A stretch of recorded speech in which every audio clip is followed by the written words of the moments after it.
Lobat na naman! Last book na oh! Hello, it's me Natalie, and here's another sit-in video where I will talk about the books I read in February. I tried so hard to read a lot of romance this February because, Valentine's Day, and I even wore red, just for romance. I've been blessed with a 3-week long semestral break, and if not for that, I won't probably read this much. Without further ado, let's go. With the help of my reading journal, I will talk about these 9 books that I've read. First, I read People We Meet on Vacation by Emily Henry, and this is the first ebook that I've read ever, and I'm just so glad that I finally got into ebooks. In this Friends to Lovers novel, we follow Alex and Poppy's 12-year friendship where they go to annual summer trips together until it stopped one summer trip. We don't know what happened, and after that trip, they stopped talking. Then Poppy wanted to be with Alex again as a friend. She wanted to be friends with him again. We follow a countdown from their very first summer trip to that trip, and I like that kind of structure very much. I really like it. I like the banter. I like their inside jokes. I like the needing, the wanting, the push and pull. And that's all what Friends to Lovers is all about. Alam mo yung parang gusto mo na lang silang pag-untugan kasi halatang halata yung pagkagusto nila sa isa't isa. I really didn't have any problems with the writing. I like the writing, and I like how we see the issue between the two of them and the unknowing of things as a mature adults. And that's just so realistic. And gusto ko yung fact na pinakita kung paano nag-start, or like how's therapy going for Poppy. Kasi gusto ko yung mga ganong scenes kasi important ang therapy, lalo na for stories na pinakita yung mga pangyayari nila sa buhay na malala, ganun. And it's nice to know na they got therapy, Next, we have Everything Leads to You by Nina LaCour, a women-loving women novel where a young set designer, Emmy, has an eye for decors. She designs sets for production, for films, and although everything's going well with that job she has a bad luck in romance because she keeps going back to her ex-girlfriend, and that all changes when she gets involved in a mystery of a famous Hollywood actor that died. Hindi ko nagustuhan kung gaano ka unrealistic for me yung kagalingan ni Emmy sa pagde-design, na parang pag nakita niya pa lang daw yung isang alam niya na kung ano yung dapat niyang gawin. And I guess that's possible for someone na may experience, na may pinag-aralan. I get that. Kaso walang na-mention kung paano siya naging interested doon, kung paano siya nagsimula. And she only has this privilege na pinasok siya o pinakilala siya ng brother niya na nasa industry, and she's only 18 years old. Yung ibang parts na, yung mga mystery parts, it's very predictable for me. Pwede siya magustuhan ng ibang tao na para lang light mystery lang ng konti. And for those people na gustong nakikita yung behind the scenes ng films, it's really nice kasi sobrang detailed kung paano siniset up yung kada detail about a character, what that says about that character, and it's really nice to see. I just don't like the romance between Emmy and the other girl. I just feel like it's forced and it's abrupt. The next book that I have read is Last Night at the Telegraph Club by Melinda Law. Just to redeem that female-to-female romance that I was looking for in Everything Leads to You. So in this novel, we follow a Chinese-American, Lily, who tries to explore her identity as a Chinese-American in the 1950s in San Francisco, as well as her sexuality, as she discovered this lesbian bar with the help of Kath, who's been there for numerous times. And throughout their visits into lesbian bar, she gets caught up in the Red Scare. Her family gets caught up in the Red Scare. Sabi dito, a sweeping and romantic page turner. Nung una, hindi ako naniwala. Sabi ko, what could be, a page turner about this? But it's true. Kasi it makes me want to keep going kung ano yung mangyayari sa kanya sa lesbian bar, kung ano mangyayari sa family niya. I like the balance of history, of romance, of friendship, of coming of age, and it's good to take note of the historical context in this book kasi sobrang well-researched siya. May dito, ang cute nung may timeline siya, and it's very convenient for people na mahirap makaalala ng dates. So, I go back to these pages, marami yan na about sa timeline. Yung hindi ko lang gustuhan na part is yung may nale-left out na issues na like isang beses na mention siya and then hindi na siya nabalikan. Tapos may mga parts din na feeling ko fillers lang. Next up, we have Pitch Read by Emily Henry again. This talks about the two polar opposite writers. January writes about romance, about happy endings, while Augustus Everett writes about dark, serious literary fictions. And they're both in reading slumps. When they are neighbors in this beach house, they got into a deal to change genres. Like, what if magsusulat yung isa ng ganito and then yung isa yung ganito? And kung sino yung mas makakapag-sell nung mapapublish nila, or even if mapapublish ba yung ganun, kasi iba sa branding nilang dalawa. Although gusto ko yung premise, hindi ko nagustuhan yung romance nilang dalawa. I just didn't feel like may connection talaga or something. Feel ko lang may shared trauma lang sila, yun na yun. Pero di ko na-feel yung same feeling na feel ko sa People, Women, and Vacation. Siguro nag-set na talaga yun ng bar for Emily Henry. And feeling ko it just would have worked better if na-market siya as a book about grief or trauma or something like that with a bit of romance lang. Kasi hindi ko alam kung ako lang, pero hindi ko talaga na masyadong romance. Tapos hindi ko magets kung bakit may mga parts na like dumb bunny, tinatawag na dumb bunny ni January yung sarili niya. Akala ko nung una parang reference sa Zootopia na, kasi may one part din na tinawag niyang predator si Augustus. So parang sabi ko, Zootopia, Judy Hopps and Dick Wilde. But it kept going. So sabi ko, Tom Bunny. Oh my gosh, it's just so cringe. Ayaw ko si Augustus. I don't know, hindi ko gusto yung behavior niya na pinapakita kay January. And although may explanation yun, hindi ko siya matanggap na kaya niyang gawin yun kay January. Ayan, gusto ko yung part na we're like reading 3 novels in this kasi ito yung plot nito talaga and then yung plot ng dalawa na sinusulat nila.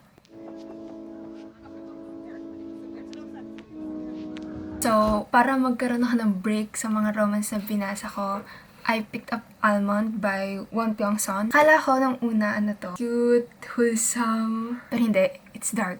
It's tragic. It's heartbreaking. We follow here a boy named Yoon-jae with a condition called alexithymia na nahihirapan siya maka-identify ng emotion, sarili niyang emotion, and yung emotion ng ibang tao. Lalo siyang nahirapang identify yun after a tragic incident. Then, na-meet niya si Gon from school, a bully, a troubled student. Together, they ask a lot of questions about life. Actually, ang interesting basahin paano makita ni Yoon-jae yung mundo, yung mga tao sa paligid niya, and kung paano niya pinaprocess yung sarili niyang emotion. Ang ganda ng commentary about love, about life, about family. Tapos, idagdag mo pa yung story ni Gon pag nalaman mo yung story niya. So, ang lungkot. May hindi lang nagustuhan na part na dinagdag pa yung romance. Feels unnecessary kasi feeling ko dapat sinimulan mo na sa friendship niya matutunan yung about love kasi wala nga siyang friends in the first place.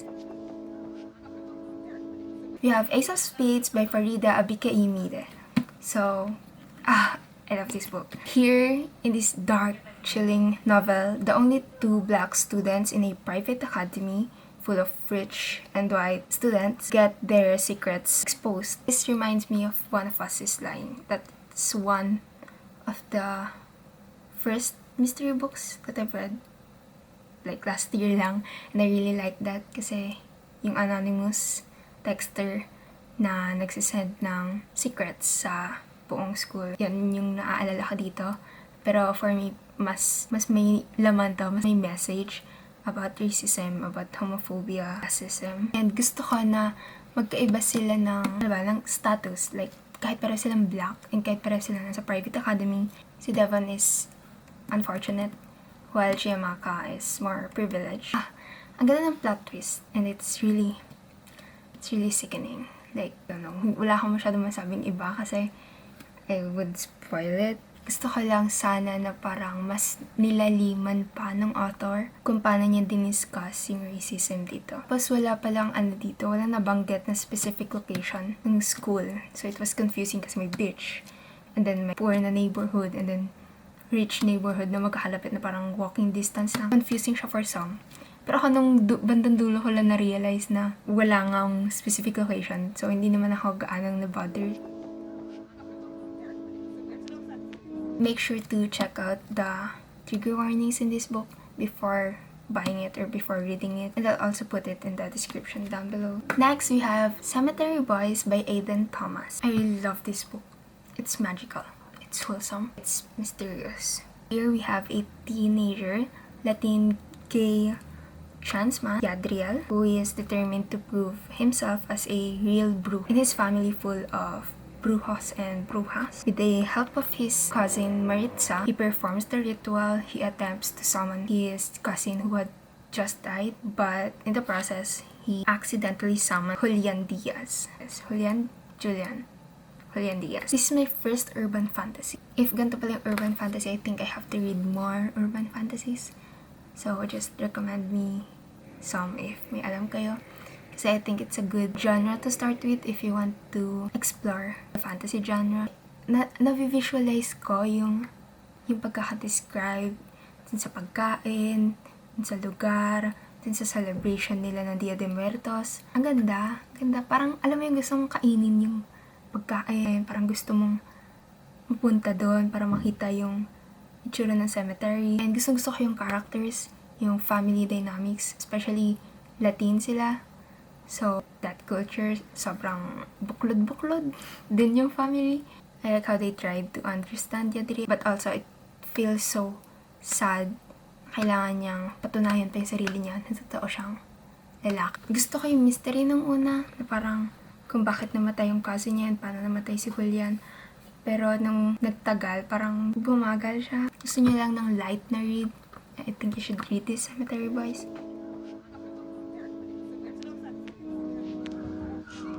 We're down to our last two books. Our 8th book is Aristotle and Dante Discover the Secrets of the World by Benjamin Allaire Sims. Here we have again two polar opposites, Aristotle and Dante, where Dante can swim, Ari can't, and Dante is articulate, while Aristotle gets lost in his thoughts. They form an unexpected friendship over the summer. Together they discover the secrets of the universe. That's actually it. It's just not for me. And that's okay. Pero maraming ibang nakakonect with this book and that touched with this book. Pero sa akin, it didn't work that way. I liked hearing about Aristotle's thoughts, his feelings. He's an interesting character and a realistic teenager with flaws, with an attitude. And I also like Dante and his family. They're very sweet. They're very cute. Ang hindi ko lang gaano nagustuhan dito is yung sa dialogue. Parang masyadong nag-try na patunugin silang teenager. Tapos hindi ko gusto yung parang sa every few pages may na-mention yung title. So ayan, gusto ko lang din yung character development ni Aristotle sa bandang dulo. It's nice to see.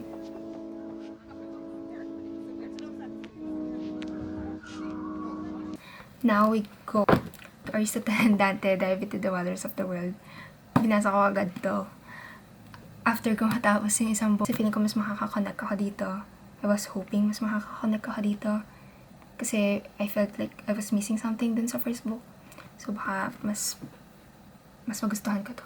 So, the first book sila naging magkaibigan. So, pagdating ng second book, yun na yung about sa relationship nila. About how they will navigate in a world that's not for people like them. I like the social commentary about AIDS, about feminism, racism. Dito rin natin malalaman yung tungkol sa brother niya. And then, kung ano pa yung mangyayari sa kanila ng father niya. Aristotle's character development, sobra yung grabe, parang naging perfect na siya. Siguro dapat gradual lang.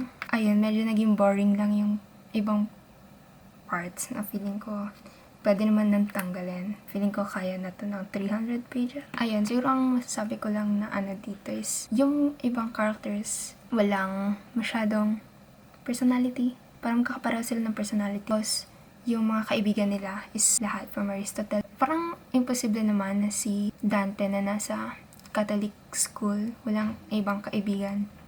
Si Dante pa ba walang kaibigan? So parang maganda rin sana kung napakita na nag-mingle din yung friends niya from the school. Nagustuhan ko rin yung ending nito. And then, it's sad and sweet. Pero may last thoughts lang ako about these two books. Kasi the author, Benjamin, is said to be transphobic. So, tsaka lang nalaman yun nung nabili ko na silang dalawa. Sana hindi ko ginawa yun. Pero second hand naman yung isa, so I guess that's not too bad. Kaya kung balak nyong basahin to, manghiram kayo or second hand, that's better. So, ayun. Hindi naman may pagkakaila na maganda tong dalawang librong to. And alam ko may kasabihan na like, let's separate the artist from the art. No, that's up to you kung anong gusto mong mangyari. But syempre, in support of those people na nasaktan sa ginawa ng author, you know what to do. 9 books for February. Kung hindi ganito karami yung nabasa mo this month, okay lang yon. Kasi kung hindi naman ako pinalad sa 3 weeks na sem break ko, hindi na makapagbasa ng ganito karami. For sure, in the coming months, and ngayong nagsistart na ulit yung classes ko, for sure, bababa din yung number of books na mababasa ko, and that's okay. Sa magbasa lang tayo kung kailan natin gusto. Kung kailan tayo may time, it's not about the numbers. That's all, and sana next month or next month, meron akong 5-star read. Kasi I really want to love a book so much to give it a 5-star. Pero good thing na rin na nagbibigyan ako ng 3 stars, ng 2 stars. Kasi last year, like siguro yung mga nakaraang taon na nagbabasa ako, 5 stars talaga. Kasi hindi ako nag-iisip. Basta gusto ko yung story. Yun na yun. 5 stars. Pero ngayon, I'm glad na kaya ko na maging critical about it. And that's good.